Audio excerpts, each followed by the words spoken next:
What's up guys, Payton here, also known as P-Train Throws. I'm a two-time Olympian for Team USA and an ASICS pro shot putter. Today we're going to be going over the 5 things that you probably don't know about professional throwing. Let's get into it. All right, the first thing you may not know is that your body is your job.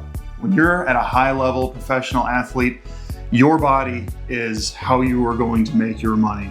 Taking care of it in all facets. So that's getting proper nutrition, good sleep, getting the proper training in, rehab, everything. Your body is how you make your money. And because of that, a lot of people don't know that there are a lot of tax write-offs that you can have simply because of your job as a professional athlete. That can come from getting your body to and from training. So your miles in your car, that's one thing that you can write off. Your massage, your PT, medical, rehab, all of that stuff you can write off because your body is how you make your money in this sport. Going along with all that medical stuff, you're spending a ton of money every single year on making sure that your body's finely tuned. It's kind of like a vehicle or a race car or something like that. You got to spend a lot of money on proper maintenance to make sure that you are running at the highest levels. So that's spending a ton of money on PT, massage, any sort of medical things. We all face those inevitable injuries as a pro athletes. So that's one of the things that you're spending a lot on. You're investing essentially in yourself to be able to give your best results. Kind of pivoting from that, this is very similar. The next point, number 2, is that our social lives, kind of mundane. I know I can speak for a lot of pro throwers and pro track athletes in general. When we're competing and traveling the world, it might look like we live these super flashy lives, that we're doing all this exciting stuff all the time. But the reality is, when we're home and we're training and not competing and traveling, we're living pretty boring lives. I mean, training takes the forefront of everything that we do.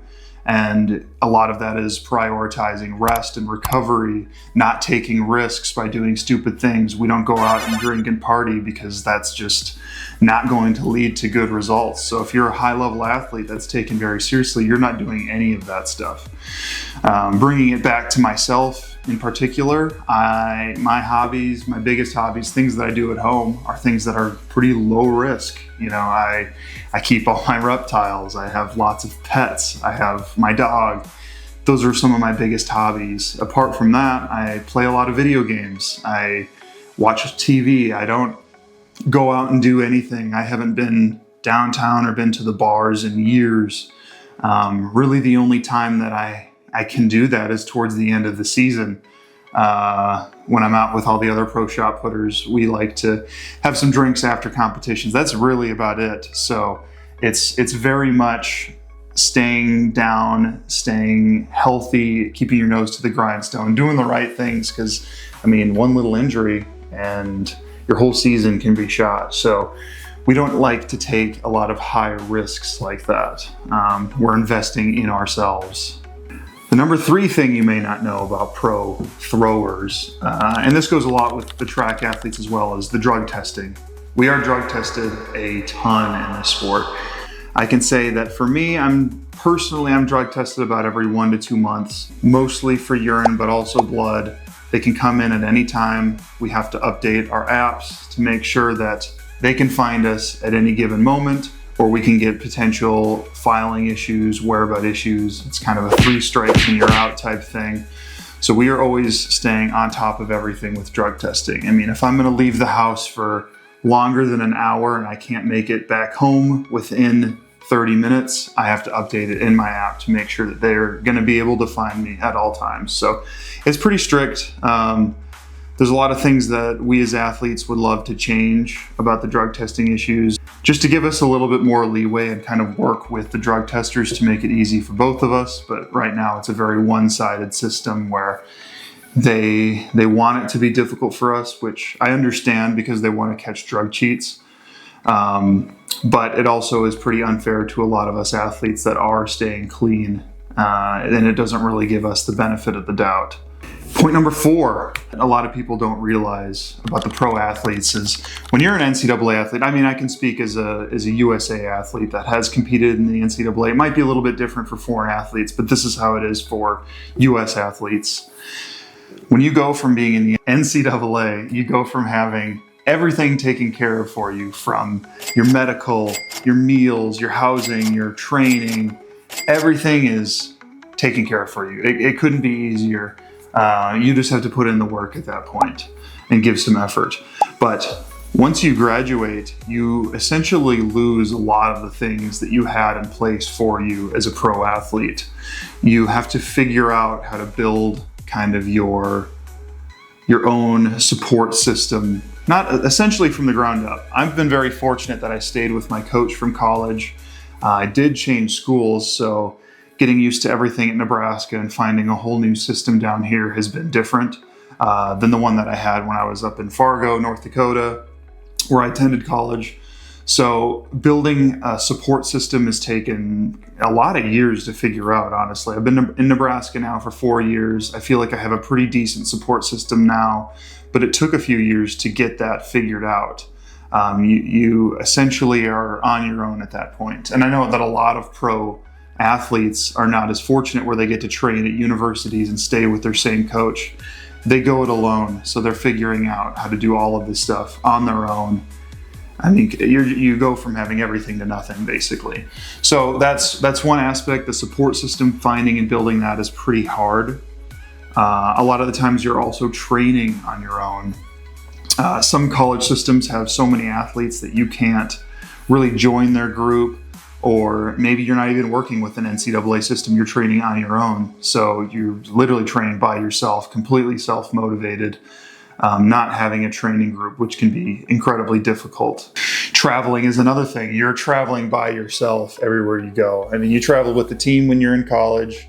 Once you're a pro, you got to meet in Europe. You're on your own to get there, figure out the travel, which isn't entirely difficult. You learn it pretty quick, but it can just be a little bit more of a drag to travel alone. And sometimes when you get to meets, you may not know anybody. You may not have friends, especially if you're just starting out on the circuit.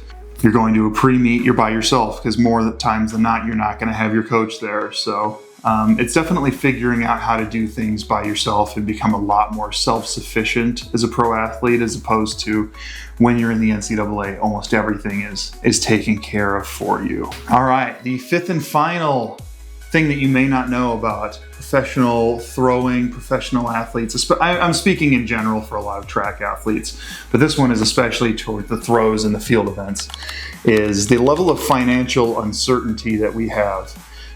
It might look really flashy when we're online competing and stuff. The lucky few of us that are representing brands, you might think we're on these crazy lucrative contracts, but it's really not, especially compared to those on the track, the sprinters and the distance runners, or compared to other sports. I mean, even the highest paid track athletes are nothing compared to, NBA or MLB, NFL. They're making way more money. So there's a lot of financial uncertainty that goes into having this sport. And that goes back to my previous point about having your own support system. If you don't have that and you're injured, you're kind of SOL. You're out of luck. So you're often one small injury or one bad season away from kind of financial ruin. You're kind of treading water. A lot of us are just treading water, and a good season pivots on what we're able to do. I know that a lot of pro throwers are often working multiple jobs or 2 jobs. They have track and then they have a main job to support themselves financially, which is incredibly difficult to be able to do both of those things, because our sport, as we all know, is something that you have to give 100% to, and it's very difficult if you have things that are pulling you away from that sport. Myself, in 2022, I had probably my worst pro season. I think I only threw 21 meters one time that year. I didn't make any US teams. I wasn't competing very well. I didn't go overseas to compete that year. That was also the year I was dealing with my hip labrum issues. I had a torn labrum that whole year, but I didn't know it at the time. I just thought I was competing with kind of a tight or a painful, partially torn hamstring, but it ended up being the labrum.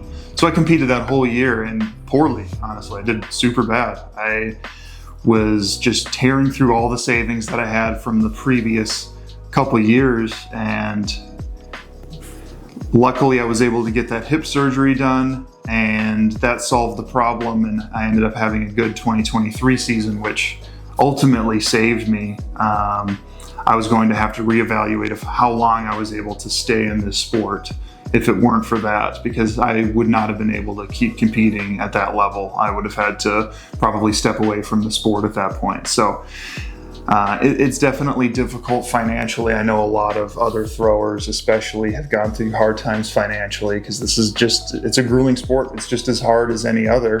We're not really paid financially as well as a lot of other pro sports. So it is very difficult to stay afloat in this. It's none of us are in this sport to, retire on, I should say. There's no thrower right now. For sure in the US, that's just gonna this is what I'm gonna retire on. I can do track for, 5 to 8 years, and then I'm done. I can retire after that. I got enough. It's just not lucrative enough for that. So a lot of us are doing this because that we have goals that we want to attain.